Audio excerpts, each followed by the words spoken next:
the unstructured ordered delivery of bytes from source to the destination machine. So you can see, because it gives us connection establishment and provides us reliability using acknowledgements.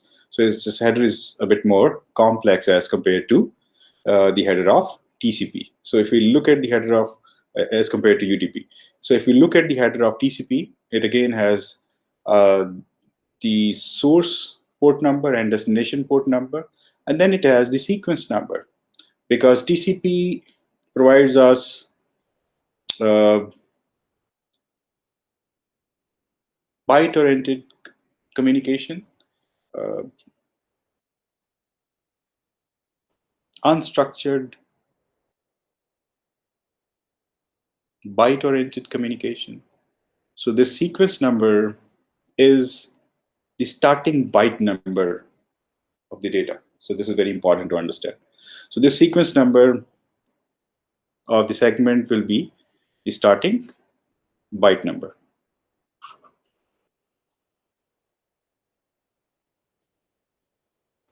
Starting data byte number.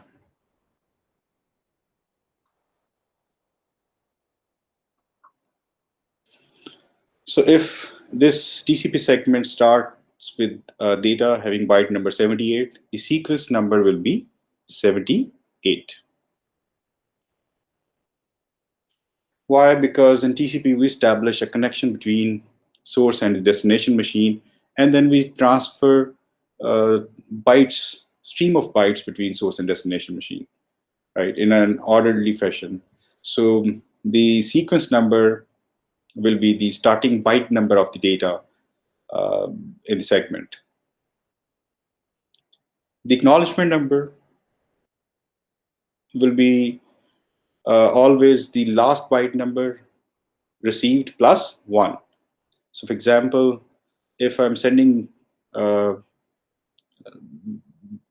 segment to machine B, it starts with byte number 78, and it has, for example, 100 bytes. So this means it will go up to byte number 178.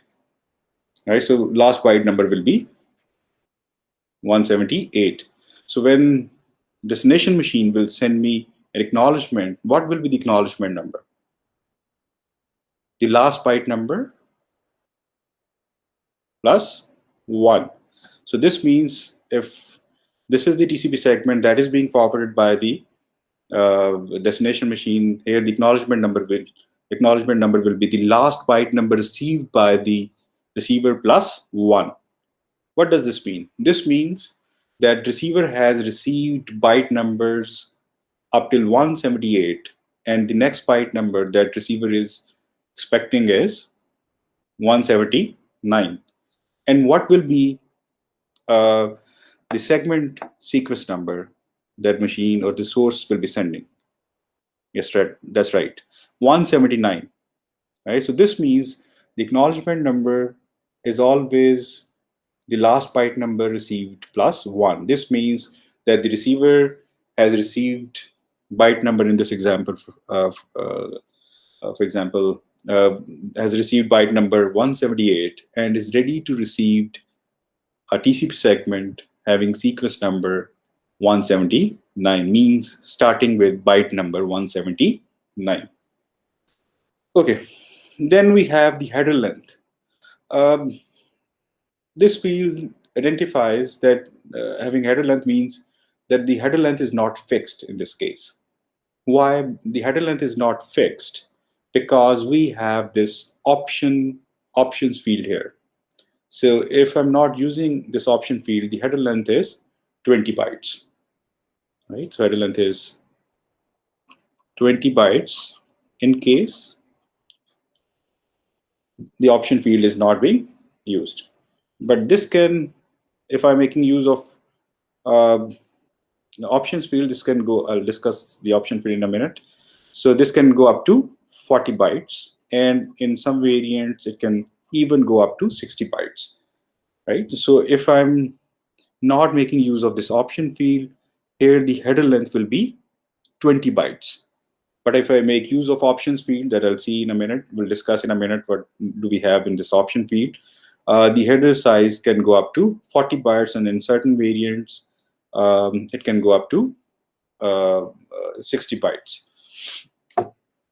So then there's a field that is not being used. And then we have 6 flags here. These are very important to understand the working of TCP. So these 3 flags, R, S, F, these are used for connection establishment, resetting, and termination. Whenever I have to establish a connection with the server machine, so I'll be sending a TCP segment by setting the SYN flag, S.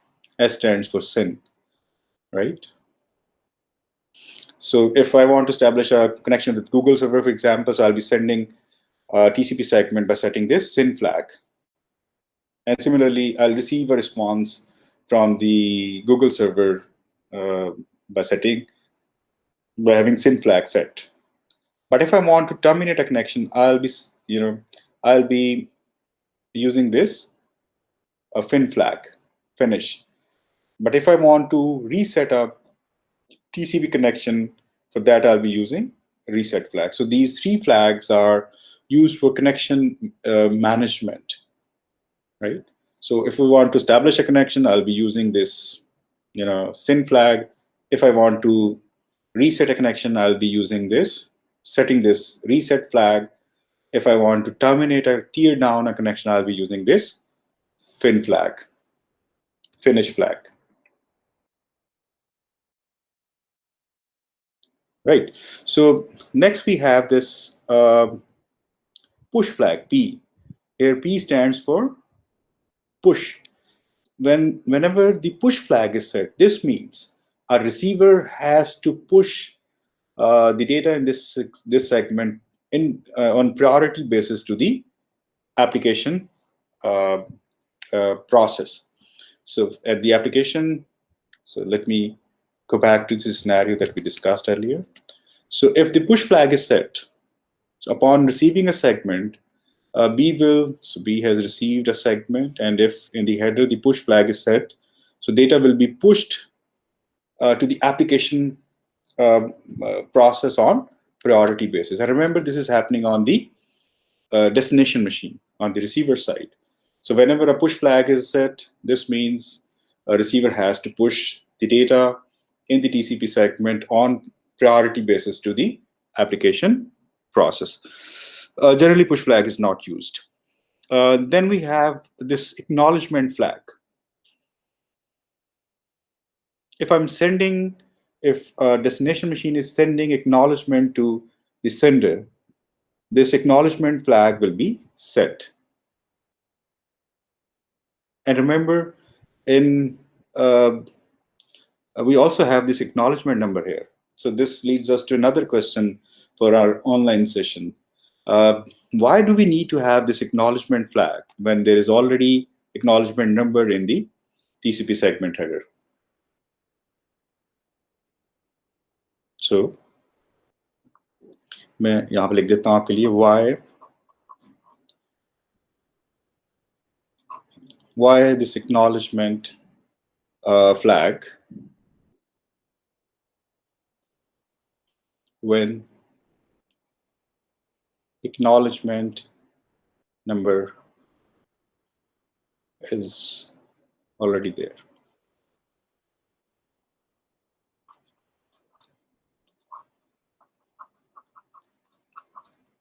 So what do you think? What's your take on this? So why do we need to have this acknowledgement flag? So one thing is very clear, the acknowledgement flag will always be set when we are sending an acknowledgement. But there's an obvious question here. When there is already an acknowledgement number present, why do we need to have this acknowledgement flag here? So I would like to have this discussion in the live session. I want you to think about it and discuss in the live session. And then we have this urgent flag here. Whenever the urgent flag is set, we also need to provide information. We also need to provide the urgent data pointer. So this field here is the urgent data pointer. So whenever we are setting this flag, the urgent flag, generally not used by the way, whenever this urgent flag is set, we need to provide the urgent data pointer. So what the urgent flag tells? The urgent flag tells the receiver that this segment contains the urgent data that needs to be uh, forwarded to the destination process on priority basis. So then it is important to identify where the urgent data ends, right? So it has many different fields, many different bytes in the data field, the TCP segment. Then the urgent flag is set. This means there is some urgent data here that needs to be forwarded on priority basis to the application process. But so we need to know, the receiver needs to know where the urgent data ends. For that, we have this urgent data pointer, right? So it helps receiver to identify where urgent data ends, and then we have normal priority data here. So generally not used. So there is a difference between this push and urgent flag. So whenever the push flag is set, this means data will be pushed on priority basis to the receiving process. But whenever the urgent flag is set, we also need to provide the urgent pointer that tells the receiver where the urgent data ends that need to be forwarded to the receiver process, the application process at the receiving machine on priority basis. Then we have this option fields. So if you are making use of this options field, this means the header size can increase. So the options field here can be used to negotiate the segment header size or to rescale the window sizes. So remember, we still need to discuss this receive window size. So if I have to rescale the receive window size for that, and this usually happens in high-speed networks, so I need to make use of this options field. So for the rescaling receive window, so we'll discuss receive window in a minute. In high-speed networks, I can make use of this options field. If I want to timestamp TCP segment, I can make use of this options field here. So what is the functionality of this receive window here? The receive window identifies the amount of data that a receiver is willing to receive. Means the number of bytes that a receiver is willing to receive. And this depends upon obviously the space in the receiver buffer. For example, this is the receiver buffer, and this segment of the receiver buffer is already occupied, and this is the available space here. Say these are 8 bytes. So this means I cannot send data more than 8 bytes to the destination machine. Why? Because the available space is only 8 bytes. By the way, this receiver window size is a bit more complex. We'll see in the coming lectures. It not only depends upon the space available in the receiver buffer, it also depends upon the congestion in the network, or either of these two or both, right? So there are two factors. Either the available space means the number of bytes that the receiver is willing to receive, means the available space in the receiver buffer, or network congestion.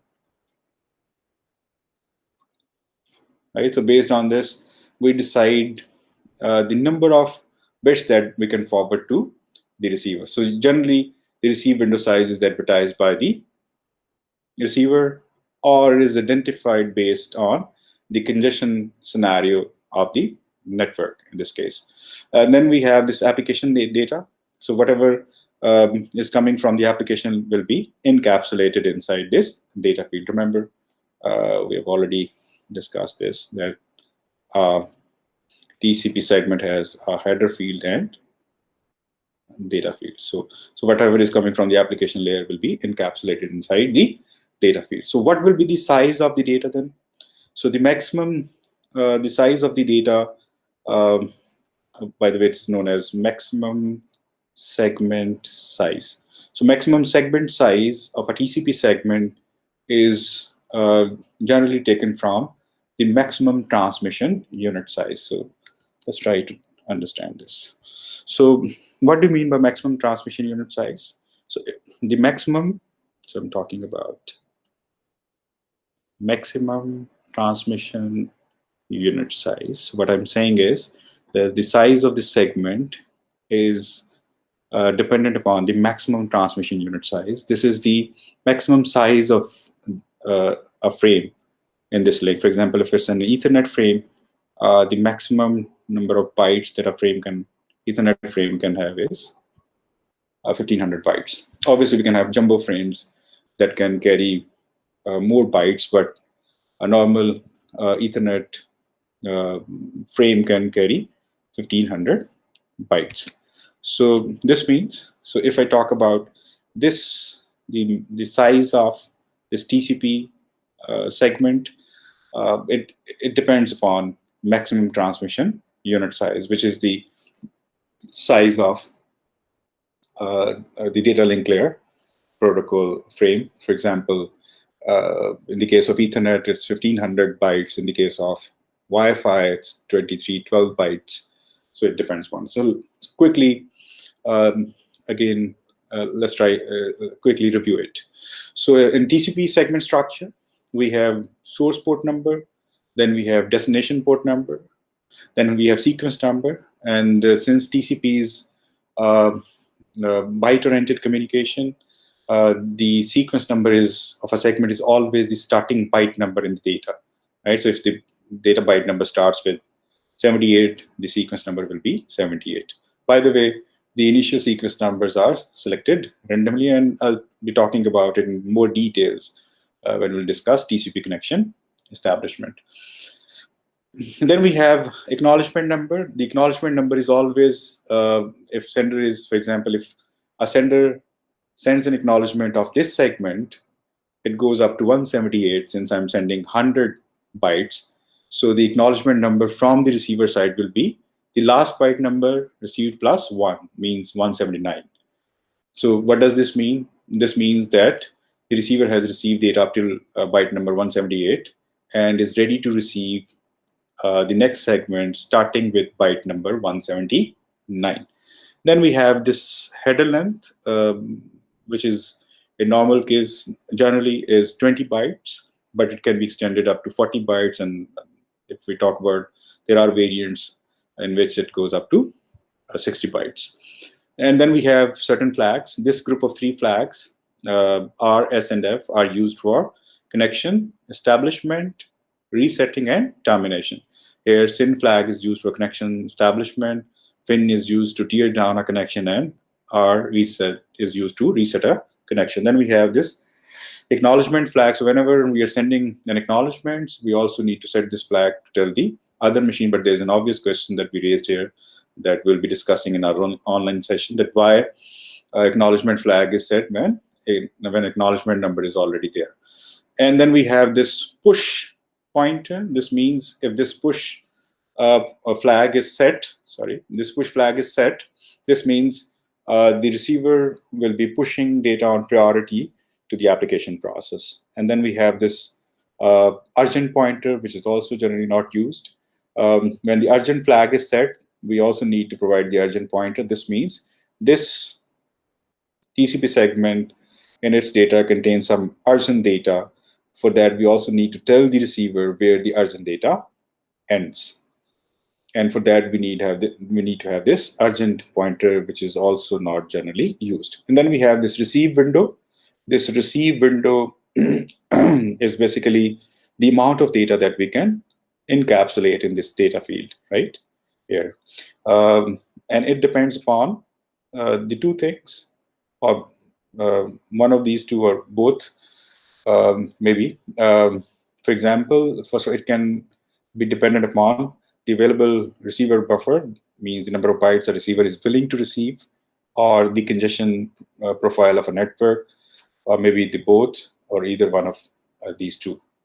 And then we have these option fields. As I have told earlier, you can timestamp up TCP segment. You can also rescale the receiver window. You can also rescale the sequence numbers, because in a very fast network, the sequence numbers can be repeated, creating a confusion on the sender side. So for rescaling window, or for rescaling sequence numbers, we can use these options field in case of high-speed networks. So if I'm making use of these options fields, can go up to 40 bytes or 60 bytes. And then we have this data field.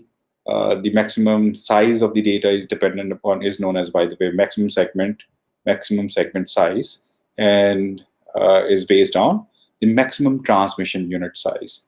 This is the maximum size of a frame, because ultimately these segments will be encapsulated in inside a datagram, and then the datagram will be encapsulated inside a frame. So we cannot have, we have to keep in mind the maximum transmission unit size here.